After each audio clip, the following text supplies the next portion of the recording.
Francis Gaitho's latest injection.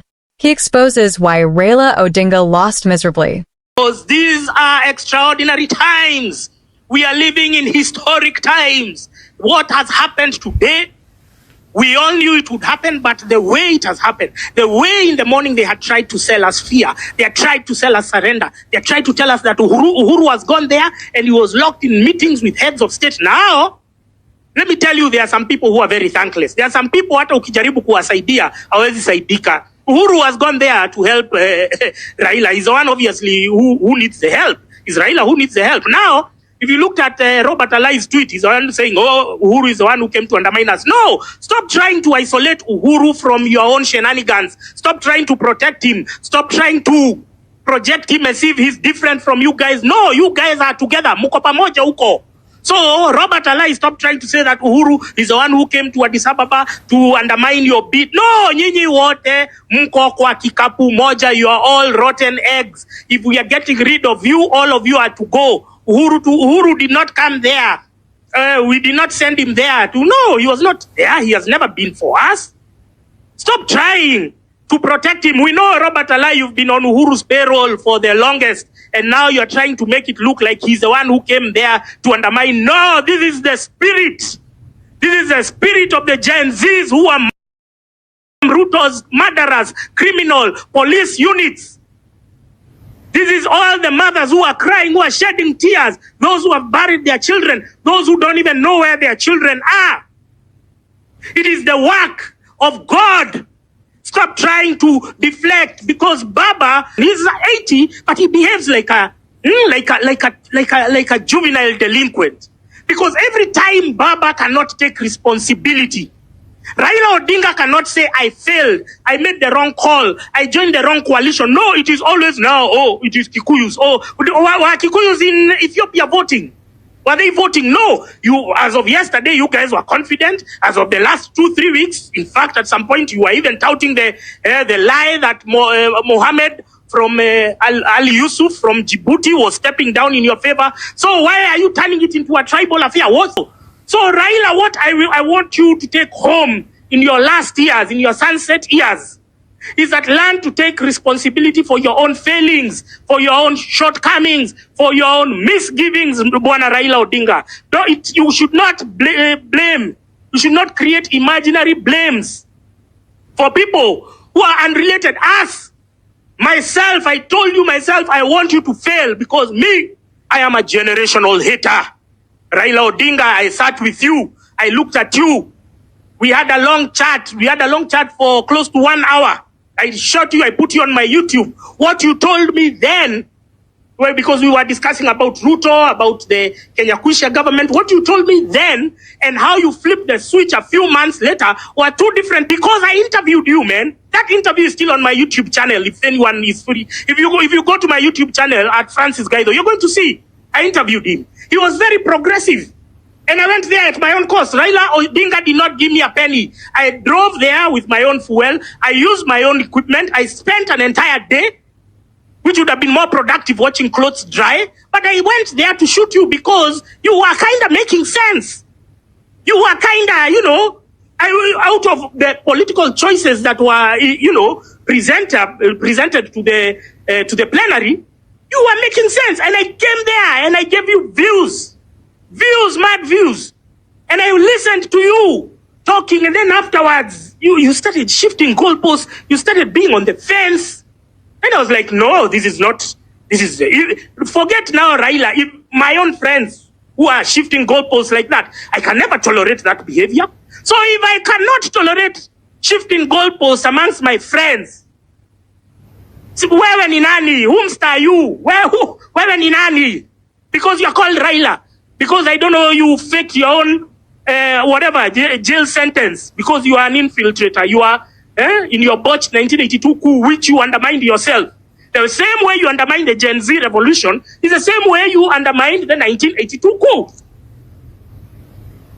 You undermined it because you are predisposed. Your DNA is all about treachery. It's all about betrayal. It's all about, let me cut a deal, self-preservation. Raila Amolo Odinga, you're an asshole of epic proportion. So your failure is yours. Stop trying to bulk. Oh, it's Kikuyus. Who was there? It was not me who was voting. I was praying that you lose. I pray hard, and I was manifesting your loss, because how shameless can an old man be that you are profiting from where young kids have died, young kids have fallen, and you're there going and using it as an opportunity to cut your own sleazy deals. You are such a poor negotiator, you didn't even cut yourself a proper deal. You only got, 3-4 cabinet secretaries. You're the one who has given this man legitimacy. And now we, the people, want to recall that legitimacy. And I wrote an open letter to members of the Orange Democratic Movement. I wrote a letter to members of ODM. I told you, you have two options. Number one, you can expel Raila Odinga out of ODM. You can expel him. You don't have to remain attached to the umbilical cord that connects you to this man who is always ready to throw you under the bus to cut himself a deal. You understand? You can expel Raila Odinga from ODM, or you can leave ODM en masse and leave it to him. Umumuachie. People have left parties before. People have abandoned parties. When Kina Uhuru, they were with Kibaki in PNU, then they left PNU. They formed their own TNA. Then they abandoned TNA. Then they formed another one. So there's nothing that ties you to ODM. You have clearly seen the cannibalistic and selfish nature of its politicians. Raila is not any better or different from them. Yeah? All of them are cut from the same cloth. So members of ODM, members of Nyanza, this is a time for your emancipation. You change should not be resisted. Change should be embraced. However it packages himself. Remember, Raila Odinga has outlived his usefulness. So eventually you are going to map out an exit strategy or a contingency plan. Eventually it was going to happen. So why not do it now? You don't have to make it about other tribes. You don't make it about your own future. That now we have this opportunity. We did not expect it. We did not, plan for it. But since it has presented itself, then why don't we rise to the occasion? Okay? So please, these are great days. These are beautiful moments that we are witnessing. They are trying to sell you fear. They are trying to sell you defeat. They are trying to spread their misery on you. Why should you be miserable over the misgivings, over the malfeasance of another unit? No, I told you, sherekea, piga sherehe. Enjoy. Men, women, and children, celebrate tomorrow. Go to church. Thank God. Jump with joy and celebration, for this is the day that the Lord has made, and we shall be joyful and glad in it. Hallelujah. Tusalimiane hewani. Salimiane hewani. This is the day that the Lord has made. Tomorrow, go to church and celebrate. If you are going to tithe, go and tithe. We want everywhere. I normally see you people going to celebrate when Arsenal scores or when Man U scores. Now tomorrow I want you to go and celebrate that Baba has fallen. If you are a religious person, kesho ukue kanisa. Kirudishia Mungu asanti, because this is divine intervention. This, what has just happened, first of all, just by the mere fact that we are going to make these guys shut the fuck up for the rest of their lives. Can you imagine if these guys had won? Can you imagine? Would we be talking? Mbona wewe usiwe nini uoga uambiwe ati usi celebrate, they are there ati wananiambia Gaitho, so what have you gained? I have gained. See me, the way I'm happy, I'm celebrating. The laughter is the best medicine. My laughter today has probably added me another year of life. So please, let nobody sell you surrender or defeat. Let nobody spread their misery on you. Misery ni yao. They are the ones who have lost. We have gained. You go and celebrate. You go and jump with joy and shoot content. Post on TikTok, post everywhere. You have to show people that you are happy. Because this man was going there. He was not going there to serve the country. And let me tell you, I told you in Kenya, age is not a measure of wisdom. Even fools grow old. There is nothing that had stopped Raila Odinga from being in that particular position had he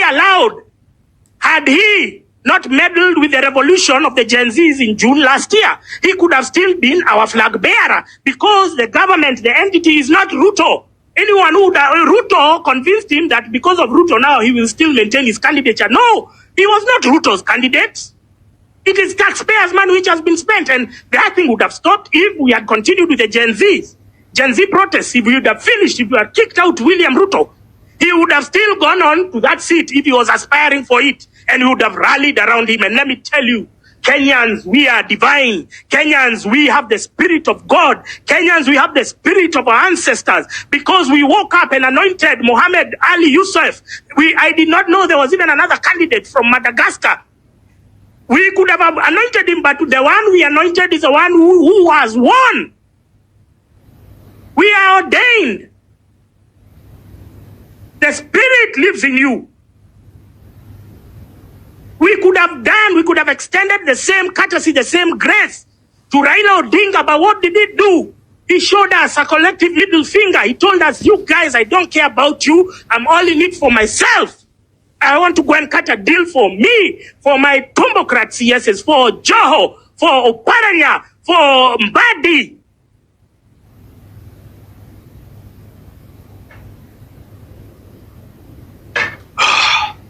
Sorry, my friends. It's getting hot in here. So please, my fellow Kenyans, don't let anyone sell you their misery. Don't absorb somebody else's misery. This is our time. This is your time. They keep on telling you are the leaders of tomorrow. This is now the opportunity. Now they've been fashioning. They've been saying, oh, Maraga, I don't know, Mtata. No. This was not that opportunity. Those guys could have created their own opportunity, but you can't wait for people to die. You can't wait for people to go to the streets and then now you come and tell us you want to launch your own presidential bid. You can't. Even though you're called Rigathi Gachagua, we want structural and institutional reform to be overseen by a caretaker government, which will have people from all stakeholders, from all interest groups and all fraternities and everything, all bodies that, specialists and whatnot. We want representation in that place so that we can have an overhaul. We want a fast track overhaul of the Constitution. We want to insulate so that in the future we don't have EACC being meddled with by the politics. We don't have parliament. We don't have the judiciary. We want everything to be independent. And then afterwards, now you can come and tell us you want to be a president. But if you think you're going to sneak behind the Gen Zs and then now come and foist your own presidential bid, uko na panya kwa kichwa David Maraga, uko na panya kwa kichwa ukiwa Mtata. You have to work.